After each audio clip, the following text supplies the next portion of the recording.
All right. Hello, this is John Davis with Davis Business Coaching and Action Coach. And I'm here with Nino Canu of Future Technologies, a business here outside Atlanta, Georgia. And I guess, Nino, if you could just tell us, introduce yourself and tell us about your company. Yeah, so I'm Nino Canu. I'm the Chief Resource Officer and founder of Future Technologies. We're a 23-year-old company this year. We've always been in the IT services business. Started the company in a satellite services business, which was what I was part of as a field worker years and years ago. The company extended and evolved into all IT services that were credible for making money, financially responsible decisions to be in a business, to be making money. So we evolved into microwave, cellular construction, private cellular design and construction is our current business model. So just to get clear, because I meet a lot of people, they do IT services in the office, and I did my research. You're more about towers and the communication centers and hubs, it looks like, than working with a business itself and their IT. Is that correct? Is that a correct? Well, we do RF design. Our business started as true construction, all IT services as construction, satellite based, and then microwave based, and then cellular based. Today, in the last 4 to 5 years, our business has evolved. We have RF design engineers. We build private solutions for customers. So we have a little bit of this and a little bit of that. Okay, diversified a little bit. Okay, so who is your best customer? Currently, we have two different divisions within the company, enterprise business unit. So our construction management business, which is strictly cellular construction, Ericsson is our number one customer. Okay. On the construction management side. We build all of the customer-based carriers for with Ericsson equipment. Okay. On the project management side, which is the other vertical for our enterprise business unit, we are building private LTE services for oil and gas, mining, and government entities. Okay, do you get into a couple years ago, it's called M2M, machine to machine. So we talk about private networks and things like that. Like Air Products would set up their own infrastructure and communication network to communicate what's going on in their facilities all around the world. Some of them are unmanned. That type of stuff. Is that what you're doing? Some of our business is absolutely that. It is vibration sensors, leak sensors, other type of devices that are put on machinery that then are backhauled through everything wireless, that then can give the customer all the data for them to have preventative maintenance. Clearly, in that industry, having downtime on production is a huge issue financially. So finding any components that will provide them pre-information of failure allows them to have this type of business opportunity to step away from downtime. And that's a business that we are in also. Correct. Okay. All right. So that gives me a sense. You're looking for probably larger companies, mid to large size companies. Fortune 50, Fortune 100. Yes. Right. Okay. Very good. Some of my friends in my network certainly work in those spaces. We didn't talk about our backgrounds. I spent 26 years in Fortune 100, Fortune 200 companies. In commercial refrigeration and kitchen networking was a project that I worked on passionately for years, which touches on that, probably uses that, the systems that you're laying out there for sure. Okay. So as you know, for a business owner, the last few years, I mean, being a business owner, you've been a business owner for years, there's always something changing. There's always some unexpected event.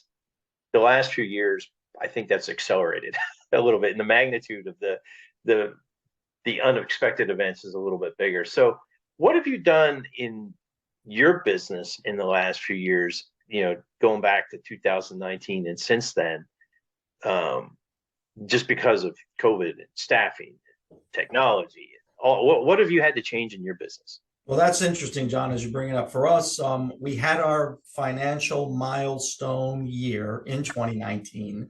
So here we are, rah, rah, and feeling good. And then a worldwide pandemic hits. For us, our business focus was to maintain our focus with our employees. Our most valuable asset is the company's resources. So Hmm. we were able to plan to allow many of the workers who are office staff to either work from home, and I guess we can call it a sensitivity situation because no one knew. I've circled the sun 50 plus times in my lifetime, so I was not exposed to a pandemic either, so Right. didn't know how we were going to react. But we focused on maintaining business. With our teams working in the field, there was no work stoppage. It was more of the concern for the sensitivity of those employees coming to the office and being surrounded. Our office has 25 to 30 employees working here in Swanee, Georgia. So the opportunity was to allow those that felt uncomfortable to work from home, maintain a work status, progress, keeping the customer satisfied, key part of our business, and then just maintaining a workflow. Um, Did the demand on your business in 2020, did it drop, stay the same, or increase? oh, it dropped. It dropped. Okay. So you did experience a drop like many businesses. Yeah, the Um, big one was more of the break fix business that we had for jurisdictions, offices, and schools, because nobody was at the schools or jurisdictional offices. So that business went away.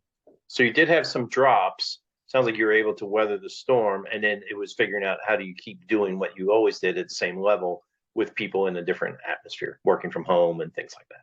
Correct. And the field Um, guys, the big concern was is hotels, restaurants. Our mm, field workers are working in areas that they demand to have lodging and food available. And for the business, there was an unknown. What will be open? Will lodging stay open when their occupancy is less than 20%? yeah, it Because was weird traveling during that time. I was doing some travel. It was the weirdest experience. yeah, for us, we were fortunate. We have strong relationship with a couple of lodging properties, so they kept us informed of what properties were going to be closing, which ones were going to be opening, and our business didn't change at all. Our field workers continued to work throughout the pandemic. Is there anything? So it sounds like a big focus on your office employees and your field employees in terms of work conditions and productivity. Correct. Kind of the two things. Is there anything you wish you had done differently? John, I really believe we did everything right. We maintained all employees. The only employees that we lost were those that were part of the break fix Hmm. enterprise business. That if there's no places open, they don't care if it's working or not, the technology is working or not. So I think I'd like to say that we did a great job moving forward, and we kept all of the staff. That's good because not everybody was able to do that. So let me ask you this: are there any changes you made that you expect to be a permanent part of your business going forward that you probably Yeah, wouldn't have done if it not been for those situations? I would say that, yeah, for a business owner who has offices for employees, you want them here. You want to make sure that they're working in the working environment, able to, I like to call it, distract them with new things that they have to do when a customer brings it up for emergency or urgent business. I'd like to say that we found that there were many that we trusted working at home that we would have never had that option before, knowing that they were still able to do the 8 to 10 hours and be consistent and not be distracted with family events working from home. So that was something that we learned. So you learn some trust of employees about getting the job done, which is really what we hired them for, right? And you're Correct. right. There's a lot of people you're like, if I leave you at home, how do I know you're going to get the job? There's two questions. How do I know you're going to put in your 8 hours a day? And how do I know you're going to get the job done? And in some respect, you really mostly care about getting the job done. That's more important Absolutely. than the eight Absolutely. hours. And it worked. Like I said, that for us, we created processes that allowed us to track performance from home where we didn't have that while they were in the office because they were here. And Right. now that process has been embedded into our our future business, current and future. So these are things that we were able to value while we were working at home. And now we have a criteria created from that experience. Excellent. Okay. Now I'm sure you've brought a lot of people back to the office these days. You're clearly in the office. There's pros to both sides. There's something to be gained by I mean, just the culture, the connection, the personal connection, the things that are communicated that are unplanned because you can walk down the hallway and talk to somebody. Especially I'm an introvert, right? And there are people that if I'm walking down the hall, I'd talk to them, but I wouldn't necessarily pick up the phone and call That's a them. fact. Right. I would like to say 100% all came back to the office. We mandated that that was our standard process, but now there are options for them to work from home, not every day of the week, but sometimes during the week. Okay, well that's awesome. So what's since you've been a business owner, what's the biggest thing you can share for people that you've learned that one or two things that you think business owners need to know? So for one, it's the trusting your staff is going to stay connected. There was a lot of fear, sensationalized by the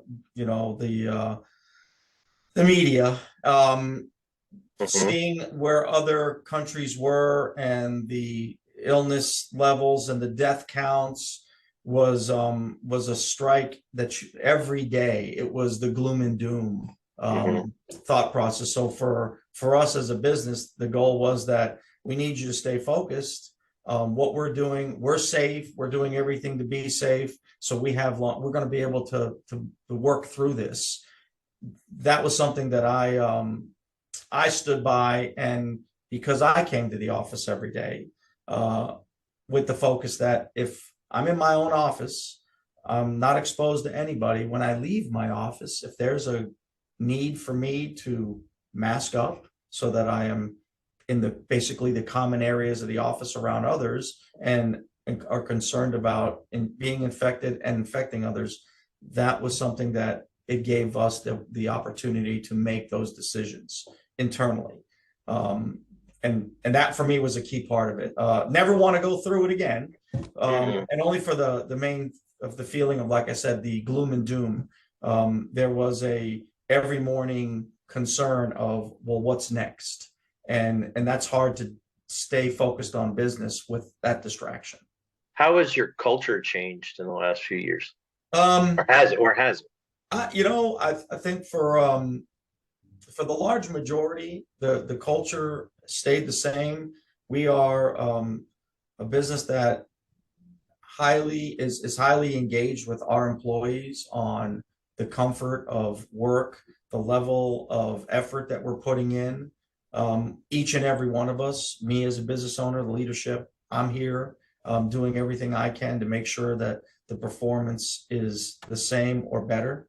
I think for our business and our staff would identify that the outcome was positive for all of us. Right. I'm imagining, I don't know, I haven't been there. You and I have been speaking for 20 minutes, right? That's as far back as our relationship goes. But from when I hear that, when you talked about trust and you talked about your culture was the same, and it sounds like you've had a positive experience, it sounds like you've probably worked on culture beforehand. Oh, Like yes. you talked about your trust levels, you probably had relative to many employer-employee relationships, you probably had relatively high trust to begin with. To withstand that's my assumption. Does that feel right? That is accurate. That is accurate, John. And the takeaway I think for a business owner is you can't wait to build the culture. You can't wait till the stuff hits the fan to say, hey, we need to trust each other and build a culture. By building it in advance, you can prepare yourself for what may come. And in some businesses, COVID was a negative, but in some it was a positive, and they needed a strong culture to take on more. So I don't know if that you were talking about trust, and I was just wondering, is that part of it, is being proactive on culture? I would think so. And fortunately for us, we had the large majority of our office staff has many years of tenure. Hmm. Those that were new to the business, I would say, less than 2 years of tenure, found it to be very comforting that those around them was like a family. Hey, we're all in this together. Let's work through this. Like I said, the sensitivity of, do you want to be in the office? Or do you want to be home? And obviously, like you and I, John, we have bosses that we have to deal with, and that's our wives. And how does our wives feel and our children feel about us leaving the home and then coming back with being around other people? That was a key part of it. So I think that was the trust that we had prior to the event, with our employees and their understanding of where we were. The I'm fortunate that leadership level, and the friendship level is something that I've always tried to offer, all the staff, that we're here as a big family. So there's tough days where we're not happy with the outcome, and we let all of us know what goes on when it's the tough days. But the majority of the time, the business does feel very, together, and the culture, it trends on that. So what do you think you did 5, 10 years ago that prepared that? Um, I mean, I'd like to think that as part of a lot of our internal meetings, the face-to-face meetings that we have, and how our divisions are broken up with leadership, we all communicate together. Communication. Yeah. We all make sure that, if something is going wrong in one, it's part of the team. It's like any offense, defense, special teams. We're all part of the teams. If one is not working well, if something's not going right, we feel responsible to gather all the team members around to address it and see if there's any, I like to call them brief instances of brilliance, where a decision can be made that wouldn't be one that the leadership would come up with at all times. Hmm. It comes from the actual team members. Right. That's good. Communication is key. I like that brief instances of brilliance, a bib. We have a thing called a BFO, a blinding flash of the obvious. Um, you go through a thing, and a lot of times we're doing education, but you could do it as a wrap up. Like, hey, any BFOs, right? Light bulb moments, blinding flash, and that's when you realize something that seems so unique, but at the same time, why didn't I see that before? And by going around the room in that environment, what happens is, so I'm not saying you need to do this. Let's say you have 5 people in the meeting. You say, hey, what are your BFOs? What'd you take away from that? Right? There's 5 people, and if they each bring up 2 things, there's going to be a lot of commonality. Like, oh yeah, that was a key takeaway from what we just decided. But you're also going to hear where people see it differently. One people's going to, I remember that this was important to me, and by Mhm. doing that, it cements it in their brain, and you've raised everybody else's awareness because they may have been distracted or whatever, and they're like, oh, I didn't realize that's what that was about. And it's a way to bring people back together on some of the central things. So, um, sorry, I got a little wordy here, but it No, sounds very similar, and it's all and for us, communicating. I can tell you, from this point forward, since the middle of 2021, our leadership meetings, we now utilize video conferencing as a means to connect with the entire company every Monday. And Mm-hmm. it's a focus that we're bringing up the positives, the negatives, and it's an hour long that we all see each other, because we're not all in one place, and we're all able to interact, and go through the bullet points that are very, for us, are very important for our continued goals. So it's a change that I don't believe would have ever happened if it wasn't for a pandemic. We had instrumented our leadership team. We started doing weekly calls because we had to. We had to respond to the staffing levels of a plan of 800 people, and it was actually we did it. We were doing daily calls at one point, right? But didn't dailies and then weeklies, because we had to stay on the same page. And and sometimes I think when in those team meetings they can get really long. But adding those few minutes at the end of the wrap up, while everyone's like, okay, let's move on, we got to go, can be the most valuable piece to make sure you're on the same page, to make sure whatever you decided is cemented in, and is you're moving forward with it, and not just leaving it to hope that they're going to occur. So Well, I think we can talk for a while on that. So what's next for your business? What's that you're willing to share, right? You don't need to give So away the trade secrets, but yeah, the we'll call it the industrial revolution is there. It's the change in manufacturing and the focus on how all components operate, and then the data can be collected. This is a key part of our business. We have a innovation center open house coming up October 26th, 27th.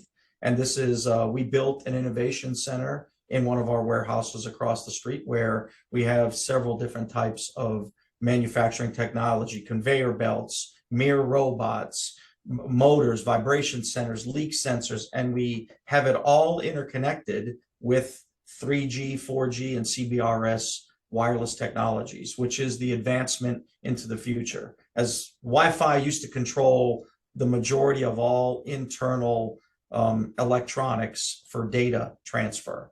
Now there is CBRS, 4G, and 5G available.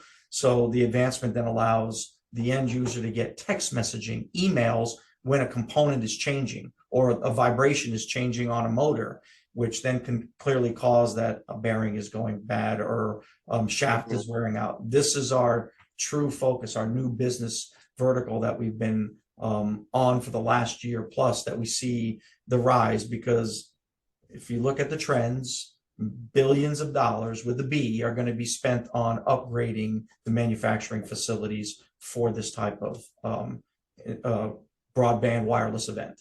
yeah, absolutely. So I was reading, I'm in the middle of reading Rich Dad Poor Dad. And in that book, did you read that book? No, sir. You probably like it. But in there, there's a discussion about the evolution. I'll call it industrial evolution. I don't think that's exactly what he called it, but there's periods in our business cycles over the last 100 years there's things that have driven the growth. And I forget what the other ones are. I should remember, it just escaped me. But most recently it was about information, right? And then as I read that, so basically the people with all the data, the last 20 years that used it the best, made the best decisions, accelerated the most. Those businesses progressed the most. And if you look at the trend, I wish I could remember those, it was obvious to me what's going to be the key of our economical advancement in the next, and it's going on now, but it's going to continue for a while. It's not the information, it's who controls the speed and the flow of the information. And that's exactly where you are, right? You're in the middle of, now everybody has data, but who can get the right data, the right place at the right time, faster and the most economical? That's going to drive the winners of the next level of business. I don't know if that made sense. I was Yes, we see the same. And for us, we call it private LT. A private system operating in these locations allows the end user, the actual group themselves, to see the data real time and not have to go outside of their own resources to validate how everything is operating within their facility. And it So won't be quicker dependent upon decisions, everybody else. yeah, quicker decisions, better outcome. And it's like you driving your car. You know when there's a different tick in your car that doesn't sound right, so you have an advanced knowledge of this might need to be looked at now before I'm stuck on the highway because my carburetor or my engine blew up. Right. No, I think you're in a really good spot for that to capitalize on the information flow and finding those right companies that value it for sure. So you talked about the open house. Is there anything else that people out there need to know about your company that's coming up? It's for us, it's 2 to 3 times a year we do try to bring in all of our new customers, our current customers, partnerships to these type of events, to share with them what we've learned, what we're experiencing, and then obviously the feedback that they have on what else. The brief instances of brilliance. What else can there be that can help us with solve their problems, and also move forward in other efforts to drive more business. So for us, Okay. this is an important time of the year, end of the year, holidays are coming up. So being able to gather and have one of these open houses at this time, and we truly enjoy the face-to-face time with the personnel too. So, like I said, I've signed up. I want to stop by. I've got a conflict early, but I'm going to show up. And I've written down a name. We'll talk about it offline of somebody who I'm going to try to get there. Be a good connection. I think you have common customers, but I think there's some things there that I think are worth talking about. So I'm looking forward to that, and I really appreciate you spending time with me today and getting to know you. So, is there anything else you want to share with anybody you think is important? No, John, I thank you for the time, and I truly appreciate it. I'm looking forward to you being here at the open house. Yeah, do it. And for everybody who doesn't know, we're recording this right before Braves playoff game. So hopefully Nino's got some good stories in a couple weeks by the time this gets out. So, Go Braves. all right. Yeah. Thank you, Nino. Appreciate it.